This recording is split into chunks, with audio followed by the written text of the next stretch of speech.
Big breaking around it. So breaking చూస్తున్నాం. Tamil Nadu governor Kerala పర్యటనను రద్దు చేసుకున్నారు. సో విజయ్ కు అపాయింట్మెంట్ సైతం ఖరారు చేశారు గవర్నర్. మరి గవర్నర్ ఇది ఏ రకంగా ఆలోచించి డెసిషన్ తీసుకున్నారనేది కూడా చర్చించుకోవాల్సిన అంశంగా మారింది. గవర్నర్ ను కలిసిన తరువాత ఇటు ఇవాళ్లే విజయ్ ప్రభుత్వం ఏర్పాటు చేసే అవకాశం కూడా మనకి కనిపిస్తోంది. ఇప్పటి వరకు కూడా తమిళనాడు ప్రజలు మ్యాండేట్ ను ఇచ్చిన తర్వాత ఎన్నో రోజులు డ్రాగ్ అయిన ఈ అంశం ఈ రోజుకి ఒక ఫుల్ స్టాప్ పడే అవకాశం కనిపిస్తోంది. విజయ్ కు అపాయింట్మెంట్ ను ఖరారు చేశారు గవర్నర్. ఇన్ని రోజులు మొత్తం 3 సార్లు విజయ్ గవర్నర్ ను కలిసిన అనంతరం కూడా 118 సంతకాలు తీసుకొని వస్తేనే గవర్నమెంట్ ఫామ్ చేయడానికి తాను అంగీకరిస్తాను అంటూ కూడా గవర్నర్ అర్లేకర్ విజయ్ ను 3 సార్లు తిరిగి పంపించేశారు. అయితే ఈ రోజు విజయ్ దగ్గర 120 మ్యాజిక్ ఫిగర్ ను దాటేసిన అనంతరం కూడా ఆయన గవర్నర్ ను కలవడానికి వీల్లేదు, గవర్నర్ కి ఆల్రెడీ కేరళకు వెళ్లే అపాయింట్మెంట్ ఉంది కనుక వీల్లేదు అంటూ కూడా ప్రస్తావించిన అనంతరం ప్రెసెంట్ గవర్నర్ ఆ కేరళం పర్యటనను రద్దు చేసుకున్నారు. విజయ్ ను ఇప్పుడు కలవబోతున్నారు. టీవీకే అధినేత విజయ్ ను కలిసిన తర్వాత గవర్నర్ ఆయనకు గవర్నమెంట్ ను ఫామ్ చేసే అధికారాన్ని సైతం ఇవ్వబోతున్నారు. మరి విజయ్ ఈ రోజే ప్రభుత్వం ఏర్పాటు చేసే అవకాశం సైతం కనిపిస్తోంది. తమిళనాడు గవర్నర్ కేరళం పర్యటన రద్దు నేపథ్యంలో టీవీకే అభిమానుల్లో జోష్ కనిపిస్తోంది. అయితే గవర్నర్ ఇది ఒక స్ట్రాటజిక్ మూవ్ లాగా తీసుకున్నారా? ఇప్పటి వరకు ఉన్న నెగటివిటీ ఏదైతే ఉందో ఈ రోజు దాన్ని కంటిన్యూ చేయడం సరికాదు అని భావించారా, లేకపోతే నిజంగా తమిళనాడు డెమోక్రసీని కాపాడేందుకే ఆయన ఈ స్టెప్ తీసుకున్నారా అనేది కూడా మనం ఒకసారి ఆలోచించుకోవాల్సిన అంశం. గవర్నర్ దగ్గర విచక్షణ అధికారాలు ఉండవు. ఎవరు గవర్నమెంట్ ఫామ్ చేయాలి అనేది గవర్నర్ ఇక్కడ స్టాండ్ తీసుకునే అవకాశం ఉండదు. అయినా కూడా సింగిల్ లార్జెస్ట్ పార్టీగా టీవీకే కనిపించిన డిఎంకే ఏఐఏడిఎంకే అలయన్స్ లోకి వచ్చే అవకాశాలు లేవు అని తటస్థంగా వాళ్ళు చెప్పినా సరే గవర్నర్ మాత్రం హార్స్ ట్రేడింగ్ జరగకుండా ఉండడానికే తాను డిలే చేస్తున్నా అంటూ చెప్పుకొచ్చారు. అల్టిమేట్లీ విజయ్ ప్రెసెంట్ 120 సీట్లతో మద్దతుదారుల సపోర్ట్ తో ప్రెసెంట్ 120 మ్యాజిక్ ఫిగర్ ను దాటేశారు. అయితే ఈ రోజు ఆయన గవర్నర్ ను కలుస్తున్నారు. ఈ రోజే ఆయన గవర్నమెంట్ ను సైతం ఫామ్ చేసే అవకాశం కనిపిస్తోంది.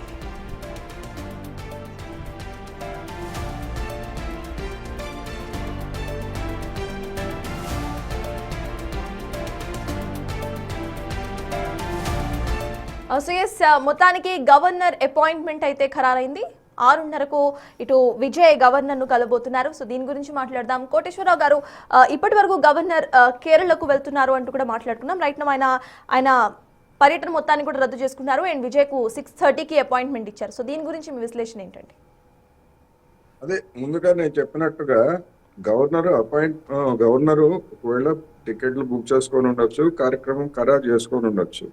కానీ రాష్ట్రంలో జరుగుతున్నటువంటి పరిణామాలు మొత్తం దేశం మొత్తం కేంద్రీకరణ అంతా తన మీద ఉన్నప్పుడు కనీసం కామన్ సెన్స్ ప్రదర్శించాల్సినటువంటి గవర్నర్ కార్యాలయం కుదరదు అని చెప్పేసి ఏ విధంగా చెప్తారండి?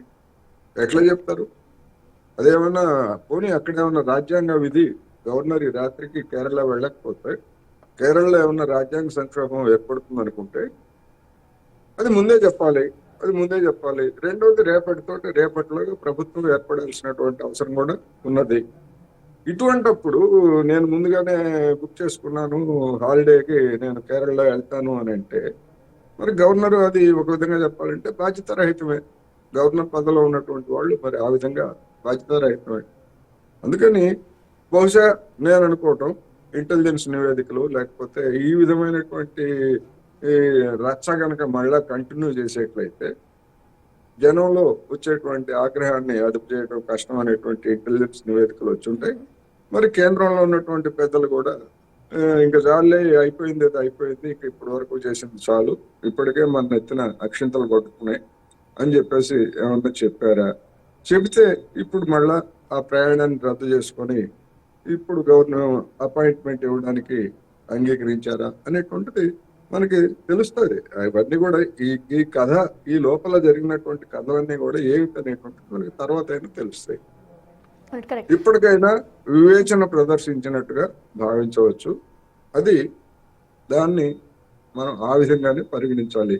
అంతే తప్ప గవర్నర్ ఏదో మంచి పని చేశారు, ఆహ్వానించారని ఆయన పొగట్టం, లేకపోతే ఆయన ఏదో గొప్ప పని చేశారని చెప్పక్కర్లే. విధి లేని పరిస్థితుల్లో విజయ్కి అటువంటి అపాయింట్మెంట్ ఇవ్వడం లేదా తన ప్రయాణం రద్దు చేసుకోవడం ఈ రాత్రికే. ఎందుకంటే మనం చూసాం తెల్లవారుజామున కూడా ప్రమాణ స్వీకారాలు చేసినటువంటి ముఖ్యమంత్రుల్ని గతంలో మనం చూసాం. అందుకని ఏ క్షణంలో అయినా కానీ ప్రమాణ స్వీకారం కూడా చేయొచ్చు. ఒకవేళ మంత్రులు లేదా మా అది ఖరారు కాకపోయేట్లయితే విజయ్ ప్రమాణ స్వీకారం చేసిన తర్వాత 2-3 రోజుల్లో మిగిలినటువంటి మంత్రులు వాటిని గురించి కూడా మంత్రివర్గ విస్తరణ అటువంటిది కూడా జరుగుతుందనేది నా అభిప్రాయం.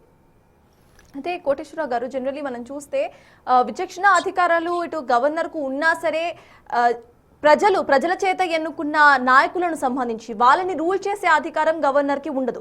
సో ఈ పర్టికులర్ సిచ్యువేషన్ ని గతంలో కూడా ఎప్పుడైనా ఇటువంటి సిచ్యువేషన్స్ జరిగాయా? అండ్ హంగ్ ఏర్పడినప్పుడు గతంలో ఎలాంటి డెసిషన్స్ గవర్నర్స్ తీసుకున్నారండి? గతంలో ఇలాంటి సిచ్యువేషన్ ఎప్పుడు ఏర్పడలేదు. ఎందుకంటే ఈ విధమైనటువంటి నాటకీయ పరిణామాలు గతంలో ఏర్పడలేదు. మైనార్టీలుగా కర్ణాటకలో మైనార్టీగా బలం లేదని తెలిసినప్పటికీ బలం నిరూపణకి అవకాశం ఇస్తూ గవర్నరు యడ్యూరప్పకి అనుమతి ఇచ్చారు. అది బహిరంగ రహస్యమే. చివరికి ఆ యడ్యూరప్ప బల పరీక్షను కూడా ఎదుర్కోలేకుండా ఎలా పారిపోయింది ఇవన్నీ కూడా మనం చూసాము. అదేవిధంగా మహారాష్ట్రలో అజిత్ పవార్ కి నాకు ఇంతమంది బలం ఉంది అని అంటే ఏకే నీకు అని చెప్పేసి ఆయన చేత ప్రమాణ స్వీకారం చేయించి చేయించినటువంటి ప్రమాణ స్వీకారం బల ప్రదర్శనకు వచ్చేసరికి ఏ విధమైనటువంటి బొక్కబొరల పడింది మనం చూసాం. ఇలాంటివన్నీ కూడా ఉన్నాయి. కానీ ఈ విధంగా ఒక సింగిల్ బిగ్గెస్ట్ పార్టీని పిలవకుండా తాత్సారం చేసి దాన్ని ఇంత రాజకీయం చేసినటువంటి ఉదంతం అయితే మాత్రం ఇదే మొదటిసారి అనేది మాత్రం చెప్పుకోవాలి. ఇంకొకటి కోటేశ్వరరావు గారు, ఇక్కడ తమిళనాడు పాలిటిక్స్ లో స్పెషల్లీ చాలా క్లియర్ గా అక్కడ కనిపిస్తోంది. అంటే సెకండ్ ఛాన్స్ అక్కడ లేదు అనేది it was clear. AIA DMK వీళ్ళిద్దరూ కూడా చేతులు కలుపుకోరు అనేది వాళ్ళు చాలా క్లియర్ గా ఓపెన్ గా చెప్పేశారు. అండ్ టీవీకేకు మద్దతు కూడా ఇవ్వం, బట్ గవర్నమెంట్ ఫామ్ చేయడానికి మాత్రం మేము మద్దతు ఇస్తున్నాము అంటూ చెప్పారు. స్టాలిన్ సైతం బయటకు వచ్చి టీవీకే అధినేత విజయ్కు ఇటు గవర్నమెంట్ ఫామ్ చేసే అధికారాన్ని ఇవ్వాలి అంటూ కూడా ఆయన సైతం మాట్లాడుతూ చెప్పుకొచ్చారు. సో ఇంతటి సిచ్యువేషన్స్ ఉన్నప్పుడు హార్స్ ట్రేడింగ్ కి అక్కడ అవకాశం లేదు, ఇంకో 2 పార్టీస్ కోయిలేట్ అయ్యే ఛాన్సెసే లేవు అని తెలిసినా కూడా గవర్నర్ ఇట్లాంటి తాత్సారం చేయడాన్ని ఎలా చూడాలి? ఇప్పుడు బయట రాజకీయాలు అనేటువంటివి బయట రాజభవన్ వేరు, రాజభవన్ లో నిబంధనల ప్రకారం వ్యవహరించాల్సి వస్తుంది. రాజభవన్ వెలుపల జరిగేటువంటి రాజకీయాలు లేదా కలయికలు వీటిని గురించి గవర్నరు ఎవరైనా ఒక విజయ్ నేను ఏర్పాటు చేయలేను, సింగిల్ బిగ్గెస్ట్ పార్టీ నేను ఏర్పాటు చేయలేను, నేను మెజారిటీ తెచ్చుకోలేను అని చెప్పేసి తిరస్కరిస్తే అప్పుడు రెండవ పెద్ద, ఎందుకంటే 2 కూటములుగా పోటీ చేశారు. విజయ్ ఒక్కడే సొంతంగా ఒకే పార్టీ తరఫున పోటీ చేశారు. మిగిలినటువంటి వాళ్ళు అన్నా డిఎంకే కూటమి, డిఎంకే కూటమి 2 కూటములుగా పోటీ చేసినప్పుడు రెండవ పెద్ద కూటమి డిఎంకే. మరి అటువంటి డిఎంకేని మీరు ఏమన్నా ఫార్మ్ చేస్తారా అనేటువంటిది అప్పుడు గవర్నరు డిఎంకేని అడిగి ఉండాల్సింది. మరి అసలు మొదటి దానికే గవర్నర్ చొరవ తీసుకోలేనప్పుడు రెండో దాన్ని అడిగేటువంటి ప్రసక్తే లేదు. అవసరమే అది ఆ ప్రస్తావన అసలు ఆ సందర్భమే రాదు. రెండవది, ఒకవేళ ఈ ప్రభుత్వం కనుక ఏర్పడకపోతే లేకపోతే ఇంకోటైతే మేము ప్రభుత్వాన్ని ఏర్పాటు చేస్తాము అని ఏ పార్టీ కూడా అడగలేదు కదా. మేమిద్దరం ఇట్లా 2 పార్టీలకు కలిసాము, మాకు ఇంత మెజారిటీ ఉంది అని ఏ పార్టీ అయినా అడిగిందా? అడగలేదు. అడగనప్పుడు గవర్నర్ ముందున్నటువంటి చర్యలకి సింగిల్ బిగ్గెస్ట్ పార్టీని పిలవటం, ఆ పని ఆయన చేయలేదు. ఆ పని చేసి ఉంటే తర్వాత